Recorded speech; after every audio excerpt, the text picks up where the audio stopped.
Hello दोस्तों, welcome my YouTube channel. मेरे channel में स्वागत है दोस्तों आपका। और आज हम पढ़ने वाले हैं प्रिज्म के द्वारा प्रकाश का अपवर्तन। तो सबसे पहले क्वेश्चन ये उठता है कि प्रिज्म होता क्या है। सबसे पहले यही हमारे माइंड में आता है कि प्रिज्म होता क्या है। तो इसके बारे में आपको बताना चाहूँगा कि प्रिज्म हमारा ये होता है। प्रिज्म की डेफिनेशन ये होती है कि सामान्य एवं पारदर्शी वह कांच का वह पदार्थ जिसमें 3 आयताकार फलक और 2 त्रिभुजाकार फलक होते हैं, उसको बोलते हैं प्रिज्म। तो बेस्ट फीलिंग इसकी तभी आएगी जब मैं आपको प्रिज्म दिखाऊंगा।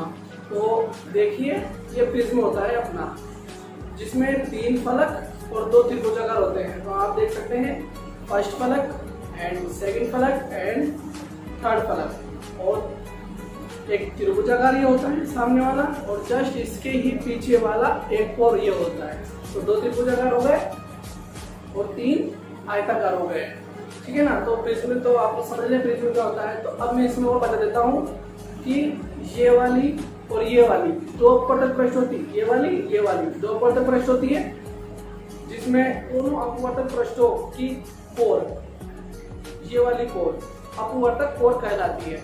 और इसी अपवर्तक कोर के जस्ट अभिलंबवत फलक अपना क्या कहलाता है? आधार कहलाता है। प्रिज्म का आधार कहलाता है ना। तो 2 अपवर्तक पृष्ठों से मिलकर बना कोण प्रिज्म कोण कहलाता है। तो हमारी ये डेफिनेशन हो गई कि प्रिज्म क्या होता है। प्रिज्म के बारे में हमने समझ लिया है। तो इसीलिए अब आगे चलते हैं। तो मैं आपको प्रिज्म के द्वारा प्रकाश का अपवर्तन को समझाऊंगा। तो सबसे इम्पोर्टेंट बात ये होती है कि हम, है ना, तो मैं आपको इसको प्रैक्टिकल करके दिखाऊंगा। तो मतलब मैंने पढ़ा है, सीखा है, पर ऐसे ही उसके बाद मैं आपने करके नहीं देखा, तो मैं आपको करके दिखाऊंगा। तो दोस्तों, तो हम प्रैक्टिकल करने के लिए बोल रहे हैं हमारे टेबल पर, है ना। तो मैं इस प्रैक्टिकल करने के लिए एक प्रिज्म लेने वाला हूँ और एक लेजर लाइट लेने वाला हूँ। इसकी रेंज काफ़ी अच्छी है, जैसे देख सकते हैं आप। ये प्रिज्म है ना, ये लेजर लाइट है अपनी। और साथ में एक बॉक्स लेने वाला हूँ, पारदर्शी बॉक्स मैंने बनाया खुद। इसका उपयोग कर रहा हूँ मैं। इसका मैं उपयोग क्यों कर रहा हूँ मैं आपको बता देता हूँ कि ये जो हमारी लेजर लाइट है, इसका जो पाथ है हमें नजर नहीं आता है वायु में। खुले वातावरण में हमें इसका पाथ नजर नहीं आ रहा। आप देख सकते हैं इसका पाथ बिल्कुल भी नजर नहीं आ रहा है। लेजर लाइट कहाँ से आ रही है हमें पता नहीं चला। तो मैं इसीलिए इस बॉक्स का उपयोग करने वाला हूँ। तो मैं इसको फिट कर देता हूँ, इसको फिक्स कर देता हूँ और इसमें हल्का सा धुआं भर देता हूँ, ताकि हमें दिखाई देने लग जाता है इसका पाथ। देखिए आप, इसमें अगर इसमें भी डालता हूँ, इसमें भी नहीं दिखाई दे रहा है इसका पाथ। बट मैं इसमें धुआं भर दूंगा तो हल्का सा धुआं भरते से तो इसमें इसका पाथ दिखने लग जाता है। इस प्रिज्म को बॉक्स में पैक कर दिया है ना। इसमें मैंने थोड़ा सा धुआं भर दिया है ताकि हमें इसका पाथ क्लियरिटी देखिए आपको क्लियर दिखने लग गया। और जैसे मैं बाहर लेता हूँ तो बाहर इसका पाथ दिखाई नहीं दे रहा है, बाकी इसमें अंदर दिखने लगता है। इसका भी एक कारण है।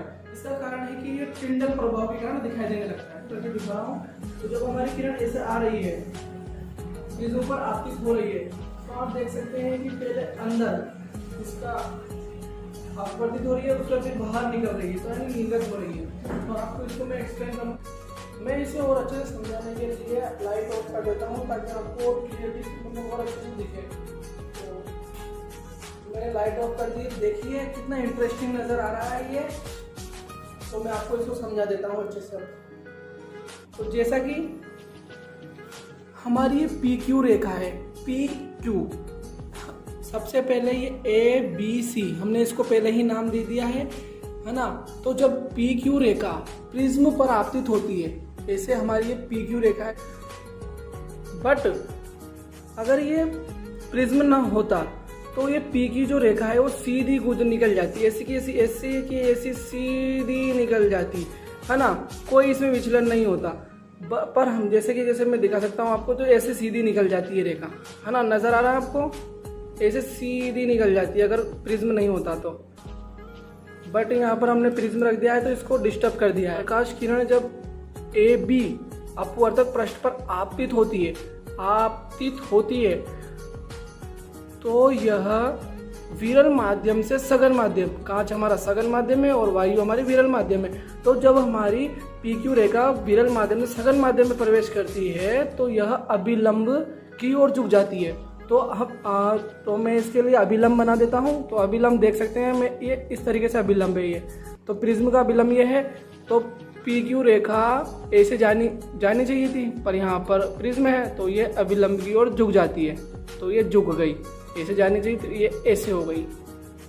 क्यू आर रेखा, ये क्यू आर रेखा, क्यू आर रेखा जब ऐसी अपवर्तक पृष्ठ पर आपतित होती है, तो जब अब ऐसी हो गई तो पी क्यू आर रेखा ऐसी अपवर्तक पृष्ठ पर आपतित होती है, तो यह सघन माध्यम से विरल माध्यम में, यह हमारा कांच सघन माध्यम है और ये वायु है, जो वायु विरल माध्यम है।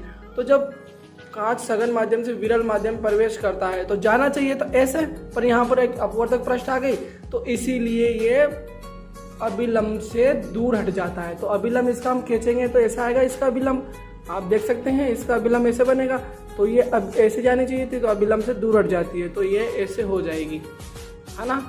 आपको अच्छे से समझ में आ रहा होगा। तो हमारी ये पी क्यू जो रेखा है, ये पी क्यू रेखा होती है आपतित किरण। क्यू आर जो रेखा है, प्रिज्म के जो अंदर रेखा है, वो होती है हमारी अपवर्तित किरण, और जो निकल रही है ऐसी अपवर्तक पृष्ठ से निकल रही है, जी इसको नाम देते हैं हम आर एस। जो आर एस रेखा है वो हमारी कहलाती है निर्गत किरण।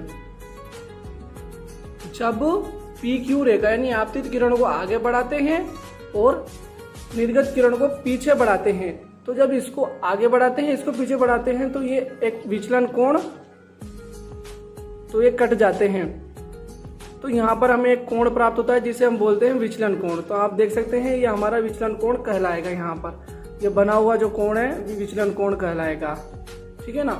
विचलन कोण को आप आसान भाषा में ये कह सकते हैं कि कोई प्रकाशीय किरण जब प्रिज्म पर आपतित होती है तो प्रिज्म उसको जितने कोण से अपवर्तित कर देता है हम बोलते हैं विचलन कोण, जिसे हम डेल्टा से व्यक्त करते हैं। आई होप कि आपको समझ में आ रहा होगा। हमारी ये पी क्यू रेखा का अपवर्तन हो जाता है, इसे ही हम बोलते हैं प्रिज्म के द्वारा प्रकाश का अपवर्तन। जब हम इसका डेरिवेशन करते हैं तो हमें प्रिज्म के अपवर्तनांक का फॉर्मूला ज्ञात हो जाता है। तो इसका फॉर्मूला होता है n बराबर, स्नेल के नियम से हम इसे निकालते हैं, तो n बराबर आ जाता है हमारे पास sine del m plus a by 2 upon में साइन a बाई 2। इसका ये फॉर्मूला होता है। हमारा ये अब कंप्लीट हो चुका है। इसे मैं ब्लू जोन में भी दिखा देता हूँ आपको, देखिए आप कितना सुंदर नजर आ रहा है ये। तो ये पी क्यू रेखा अपवर्तित हो रही है क्यू आर में, उसके बाद फिर निर्गत हो रही है आर एस रेखा में। तो हमें ये प्रिज्म द्वारा अपवर्तन हमें पूरा स्पष्ट हो चुका है।